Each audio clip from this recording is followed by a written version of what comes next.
Networking Squared, Saturday morning. Jerry O here, Al Crawford, Erica, and I would like to introduce Angela Vose from Morgan Stanley Smith Barney. How are you? I'm doing great. How are you? I'm always doing great when I'm here hanging out with my buds in the studio.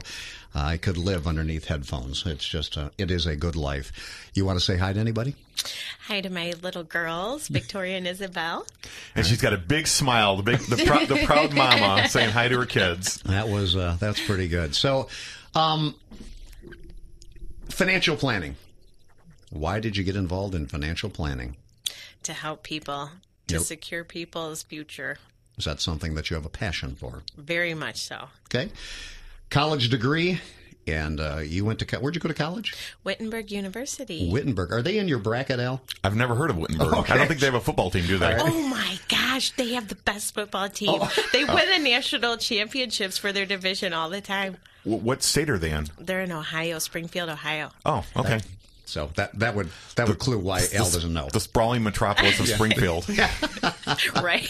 And you actually got a degree in psychology. I did. What got you into psychology? Well, truly, I have a passion for helping people and a concern for people's well-being, and that's what led me to that. And I feel I connect with people very well and in a meaningful way, and so I thought that was a good route for me to go. All right. Well, one of the things I want to touch on, Al, and is there's several things. We're just going to do this real quick because we're just trying to build a profile on you. But you have a vocal and stage career, and I'll let you talk about that. You also a professional golfer, right? And you speak fluent German. I do. Can you say hi to Al in German? Hello, wie geht's? But the hello thing had me totally stumped. I had no idea that's how you said hello in German. So. Yeah. They take a lot of things from English nowadays. So tell me a little bit about this stage, again, helping people and being up in front of people, and you like to sing? I do. I enjoy singing, and I was at the Kirk in the Hills Choir for quite some time in Bloomfield Hills, Michigan, and really enjoy the opera and the...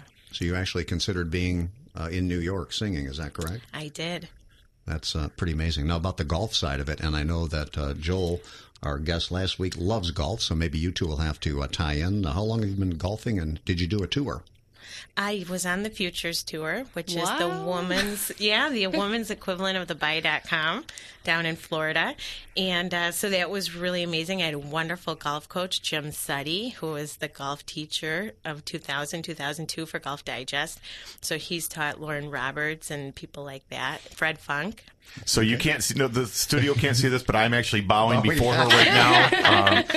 Jeez. Wow. Wow, that's amazing. I think what this tells me, on my first response is that if I think of the stereotypical financial planner, I'm thinking of the very serious, very tight, very, I don't know, not the real outgoing person. That's not you. You could say tightwad, right? I would say tightwad. I don't know if that's appropriate. But I'm just saying that I meet a lot of different financial planners and local business network.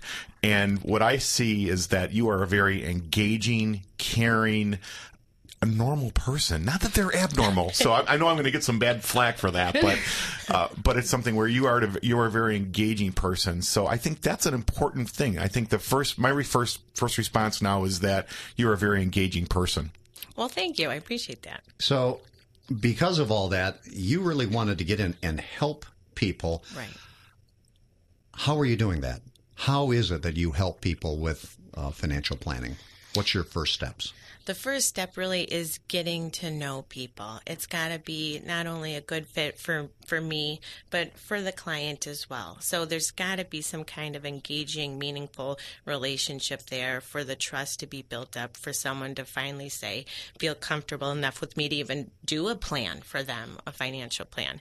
And once that step has taken, then we'll go ahead and make a wonderful plan for them. Now, how old should someone be to get started in financial planning? They really should be 20. Like the second you get your first job, get yourself into their 401k plan or start an IRA if they don't provide a 401k plan for you. An interesting tidbit is if you start at age 20, saving $5,000 a year for 5 years, so that's $25,000 for 5 years, you will have over $450,000 by age of 60. You can't pass that up. I know I started a 401k at my first actual real job. I was 19, and just putting that little bit away every week, it's a huge difference. Help me out here, Al. If you got to save $5,000 a year, how much is that a week? I don't know. Okay, I thought you were the math guy. I guess $425 a month, so about $110 a week. $110 a week. Thank you very much. There's the financial planner. Al's still trying to cash in pop bottles, but so it's very important. If you start early, and we talked in the pre-production that if you started, you gave us a number if you started at 20, then didn't you have another number at? Yeah, so if you start at 30 and go to 35, doing the same $25,000, $5,000 a year, you'll end up with about $215. So less than half of what you would have had if you would have started 10 years earlier. So that's compounding interest in its simplest form. Wow. Well, so I think what we really have to look at is for our listeners, it's really going to be looking at your kids. Look at your kids and say, hey, if they're just getting out of college, and I know we have a lot of, that's pretty much our genre, is we have a lot of listeners who their kids are just getting out of college or in college. This is something they need to understand, that they need to embrace this and embrace it quickly so that they do have that plan. For sure. Yeah, unless they want to be the greeter at Walmart when they're 80. They can't have my job. I'm going to be doing that with headsets. If you're investing, and you just said for a few years, now if they continue to do that, right, we're talking about millions. Millions. Right. That's staggering. Now, when you are studying and learning all of this, and especially people that are probably under 40 years old, there has been a lot of talk about Social Security, and I doubt that it is going to be there. So is it important to work with a financial planner? It really is. It really is. I would not put all my eggs in that basket. That's for sure. Yeah. There's only a couple eggs left, I think. Yeah. So if you're doing the financial planning, and I did bring up gold and silver, and there was an interesting topic that you brought up, or we discussed, and you thought that copper was going to be the next metal, and can you explain why? Sure. Silver is kind of, just to piggyback off what you were saying, is kind of following gold. It's the next thing that will kind of follow that. But copper really is important for Japan, who now just hit the tsunami and has to rebuild everything. Copper is great for conduit of electricity. They're going to need a lot of it to start rebuilding all these buildings that were gone. So it's going to become a big export, and so it's a major play coming up in the future. So that was really something I hadn't really thought about before, but as a financial planner, is that something you have the ability to do for people? For sure, yep. Wow. So we're talking gold, silver, and I know we see the commercials on television. I get all confused about, buy gold and do this, but should that really be part of your portfolio? For certain people in the right circumstances, yes, it's definitely a more risky play. But yes, it's also very secure in a sense too. When everything else is going to heck in a handbasket, that's something that becomes secure then. Now, we had the volatility of the market, and I pay a lot of attention to the market. I don't know why, but I pay a lot of attention to the market. The volatility that we have seen, and even with it going up 2% or down 2%, it had been down. And then AT&T talked about buying T-Mobile. Was that correct? Mm-hmm. And as soon as they made that announcement, the market went back up just from an announcement like that. What are you telling your customers? What are you telling your clients?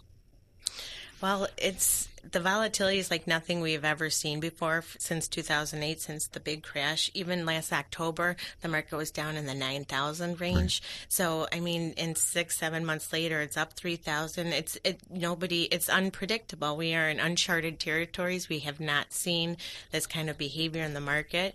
Anytime the news has a front page of anything, oh, it's up, oh, it's down, oh, it's up, and there's no rhyme or reason really as to that day what's going to make the market go up 10% or down 5%. So, Angela, do you make adjustments then depending on the market with your clients? Right. Okay. So Man, I just, watching the market go up and down, do you tell your people just relax? Oh, yes, I do. Do you, are they calling Don't you watch going? the news. Don't watch watch CNBC. Don't watch any of that right now. Well, I think that's the reason that you have a professional. Instead of doing this stuff yourself, tie yourself to a professional that can handle those ups and downs and understand where to take you, because this is a marathon, not a sprint. Right. I would agree with that. And you need to work with somebody. You need to have somebody that can explain it. And we're going to learn some more stuff on the other side of the break. I am Jerry O. Want to thank Tommy Salvati and the Salvati Insurance Group for our month-long sponsorship.